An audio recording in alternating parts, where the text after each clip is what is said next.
నిన్న జరిగిన అఖిల్ రాజు delivery boy విషయంలో అఖిల్ రాజు అయితే ఒక వీడియో అయితే రిలీజ్ చేశారు. అతనైతే తాగి ఉన్నాడు. పార్సిల్ వచ్చేసి వేరే వేరే వాళ్ళకి ఇవ్వాల్సింది మాకు ఇచ్చారు. మా అమ్మ అయితే ఓపెన్ చేసేసింది. దాన్ని చూసుకోకుండా మా ఇంట్లో ఎవరో ఒకరు ఆర్డర్ పెడుతుంటాము.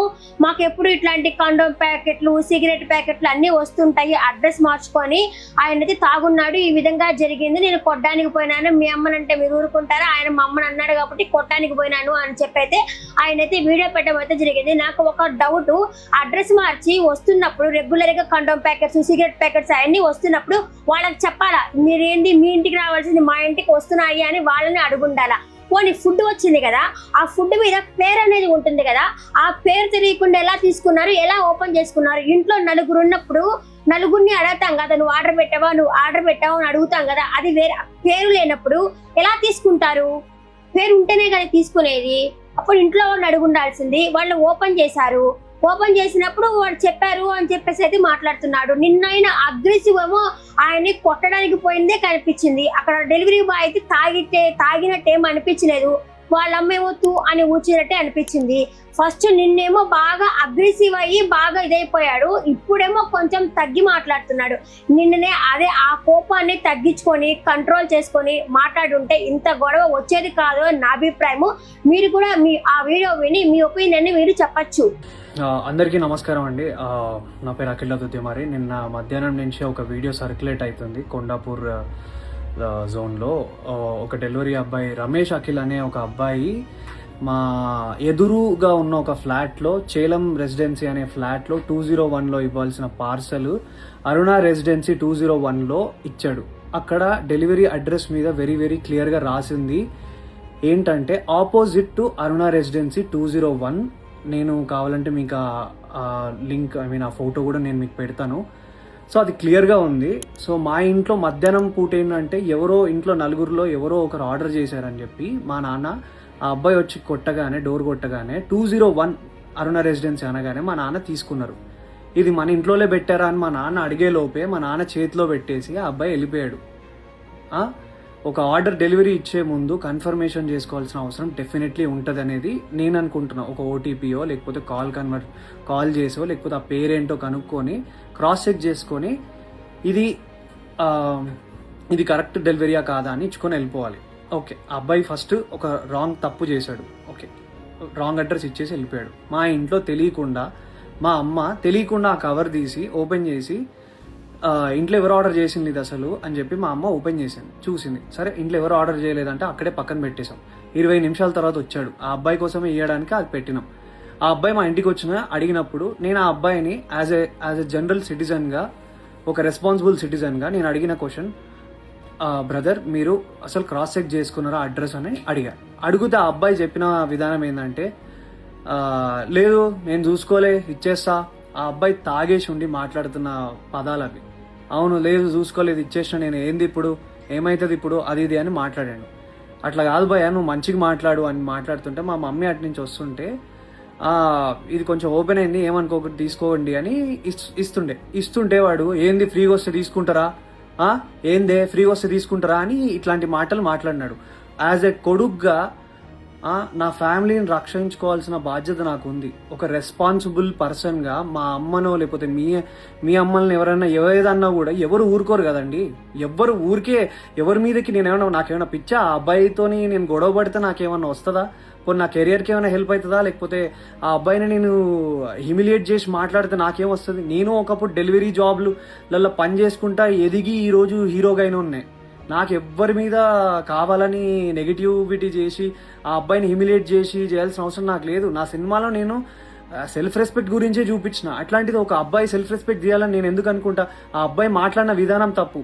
ఆ అబ్బాయి తాగేసి వచ్చి ఆ ఆర్డర్ ఎక్కడో ఇవ్వాల్సింది ఇక్కడ ఇచ్చిండు. అండ్ ఇదే ఇష్యూ ఏంటంటే, ఇంకో విషయం ఏంటంటే, మా ఎదురుంగి ఇంట్లో చేలం రెసిడెన్సీలో ఇంట్లో ఉన్న 201 వాళ్ళు ఏంటంటే ఆపోజిట్ టు అరుణ రెసిడెన్సీ అని పెట్టారు. వాళ్ళ వల్ల ఇది 10th టైం. ఒకసారి కాండమ్ ప్యాకెట్స్ వచ్చినాయి, ఒకసారి సిగరెట్ ప్యాకెట్లు వచ్చినాయి. మీ మమ్మీ, మీరు ఫ్యామిలీ ఉన్న వాళ్ళకి సిగరెట్ ప్యాకెట్లు, కాండమ్ ప్యాకెట్లు వస్తే మీరు తీసుకోగలుగుతారా? అంటే రాంగ్ అడ్రస్సే డెఫినెట్లీ. బట్ స్టిల్ అది ఎంత ఎంబారెన్సింగ్ ఉంటుంది అనేది మీకు అర్థమవుతుందా?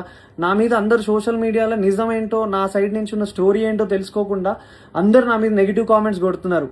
నీకు అంత బలిసిందా, ఇది చేసినా అది చేసినా, మా పేరెంట్స్ని నన్ను అందరినీ ఇష్టం వచ్చినట్టు తిట్టి మాట్లాడుతున్నారు కదా బ్రదర్. నేను అదే అడుగుతున్నా, ఒక్కవేళ మీ ఇంట్లో వాళ్ళ మీదకి నెగిటివ్గా మాట్లాడితే మీరు దాన్ని ఎందుకు చేసినావు, నువ్వు చేసింది తప్పు కదా, నువ్వు రాంగ్ ఆర్డర్ ఇచ్చినావు కదా అని చెప్పి నేను ఆ అబ్బాయిని అడగడానికి వెళ్ళిన. ఆ అబ్బాయి ఆ ఆర్డర్ ఆ అబ్బాయికి ఇచ్చేసినాక కూడా మెట్లు దిగుతూ నా ఫోన్ తీసి నువ్వు హీరో కదా, నేను వైరల్ చేస్తాను, నాకు తెలుసు నువ్వు అది ఇదని మాట్లాడినాడు. చెప్పండి, నేను నేను రెస్పాన్సిబుల్గా ఉండి వద్దు నీ ఆర్డర్ నీకు ఇచ్చేసినాక నువ్వు కిందికి వెళ్ళిపో అని మర్యాదగా ఆ అబ్బాయిని వెళ్ళిపో అని చెప్పి నేను అక్కడి నుంచి పంపిస్తుంటే ఆ అబ్బాయి వీడియో తీసి ఫోన్ తీసిండు. మా అమ్మ నాన్న వాళ్ళు తానికి వాళ్ళు భయపడ్డారు. అరే ఏం చేస్తున్నాడు ఇప్పుడిప్పుడే మా మనోడు ఇట్లా వస్తున్నాడు, ఈ అబ్బాయి ఏంది ఇట్లా మాట్లాడుతున్నాడు అని చెప్పి వాళ్ళు టెన్షన్ పడినారు. మీరు చెప్పండి, మీరు ఈ సిచ్యువేషన్ ఉంటే మీరేం చేస్తారు మీరు చెప్పండి. నేనైతే రెస్పాన్సిబుల్గా ఉన్నా. నా మీద జరిగిన ఈ అలిగేషన్ దాని గురించి నేను పోలీస్ వాళ్ళ దగ్గరికి వెళ్ళి మాట్లాడి ఫిర్యాదు చేయడం జరిగింది. సో నేను ఆర్ మా అమ్మ మా నాన్న ఏదైనా తప్పు చేసి ఉంటే definitely we will be sorry for that. నేను కావాలని ఏం వాళ్ళ మీదకి వెళ్ళలేదు. ఆ అబ్బాయి మా అమ్మ మీదకి తప్పుడుగా మాట్లాడిండు, తప్పుడు మాట వదిలిండు, అది కూడా కొంచెం తాగిన మత్తులో ఉన్నాడు. ఆయన ఏ బిల్డింగ్లో ఇవ్వాలో ఏది ఇవ్వకుండా చూసి ఇచ్చిన విధానం బట్టి నేను ఏం మాట్లాడుతున్నావురా నువ్వు, జాగ్రత్తగా మాట్లాడు, నోరు దగ్గర పెట్టుకొని మాట్లాడు అని చెప్పి నేను వాడిని అడ్రస్ చేసిన. వాడిని కొట్టడానికి నేను వెళ్ళలేదు. మీరు చూసిన ఆ వీడియోలో కూడా మా నాన్న నన్ను ఆపడానికి ట్రై చేస్తున్నాడు. దేనికి ఆపడానికి ట్రై చేస్తున్నాడు అంటే వాడు వీడియో తీస్తున్నాడు, వద్దు నాన్న అక్కడికి వెళ్ళకు, నీకేమైనా అయితే ప్రాబ్లం అవుతుందని చెప్పి మా నాన్న చెప్తున్నాడు. నేనేమో మా అమ్మ నాన్న, ఇప్పుడు మనం ఎంత కష్టపడ్డా కానీ ఏమి ఇస్తాం, మన అమ్మ నాన్నకు రెస్పెక్ట్ ఇస్తాం. అట్లాంటిది ఏ సంబంధం లేని అసలు మా ఆర్డర్ కాని దానికి మా ఇంట్లోకి వచ్చి మళ్ళీ బై మిస్టేక్గా 20 నిమిషాల తర్వాత మళ్ళీ వచ్చి దానికి నేను ఆ అబ్బాయి వచ్చి ఇష్టం వచ్చినట్టు ఏందే ఫ్రీ వస్తే తీసుకుంటావా అని మీ ఇంట్లో ఉన్న వాళ్ళని ఎవరినన్నా అంటే మీరు ఊరుకోగలుగుతారా బ్రదర్? మీరు చెప్పండి. నాకు నన్ను ఇన్ని మాట్లాడుతున్నారు కదా, I'm able to take it. నాకు ఓకే, నాకేం ప్రాబ్లం లేదు. తప్పు నాదైతే నేను తలొంచుకొని అబ్బాయికి సారీ చెప్పడానికి నాకు ఏ ప్రాబ్లం లేదు. కానీ ఒక డెలివరీ బాయ్ ఆ అబ్బాయి ఇన్స్టాగ్రామ్ ఓపెన్ చేసి చూడండి, హుక్కా బాటిళ్లతోని ఒక బైక్కి సంబంధించిన నెంబర్ ప్లేట్ లేకుండా, కార్కి సంబంధించిన నెంబర్ ప్లేట్లు లేకుండా ఉన్నారు.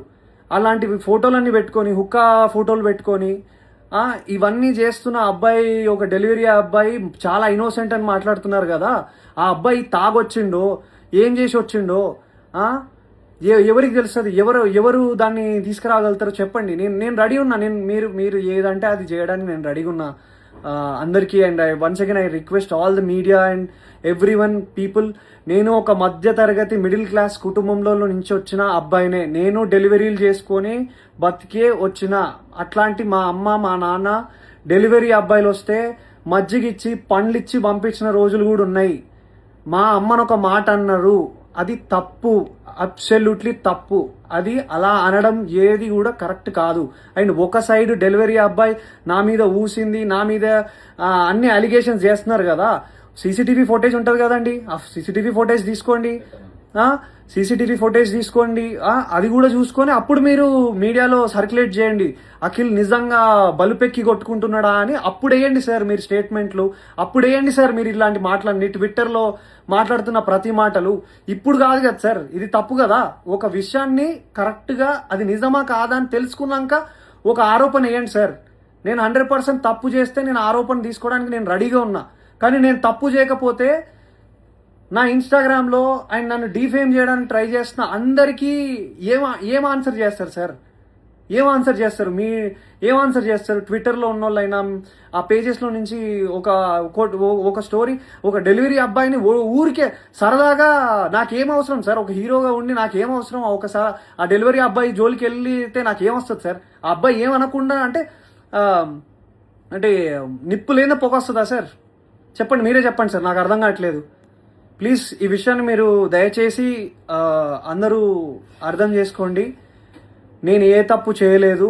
నేను అక్కడ జనరల్గా రియాక్ట్ అయ్యాను. మా అమ్మ మీదకి మాట్లాడితే, మా ఫ్యామిలీ మీదకి మాట్లాడితే నేను రియాక్ట్ అయ్యాను. అది నేను ఒక హీరోగా ఉన్నాను కాబట్టి అది డెఫినెట్లీ తప్పుగానే, అది తప్పే, నేను కూడా ఒప్పుకుంటున్నా. అట్లా అలా అంత అగ్రెసివ్గా రియాక్ట్ అవ్వాల్సిన అవసరం లేదేమో, కామ్గా ఉండి వెళ్ళి స్టేషన్లోకి వెళ్ళి చెప్పాల్సిందేమో. కానీ ఆ అబ్బాయి మా తాగిన మత్తులు ఇంకేదైనా చేస్తే ఎవరు సార్ రెస్పాన్సిబిలిటీ? సో నేను తీసుకోవాల్సి వచ్చింది. అండ్ ఆ అబ్బాయి క్లియర్గా బ్లాక్మెయిల్ చేస్తున్నాడు, నా వీడియో తీస్తా అని చెప్పి ఆ వీడియో పెట్టాడు. అండ్ ఇది నేను చెప్పాలనుకుంది ఇది సార్, ఇంకా మీ ఇష్టం. Thank you. జై హింద్.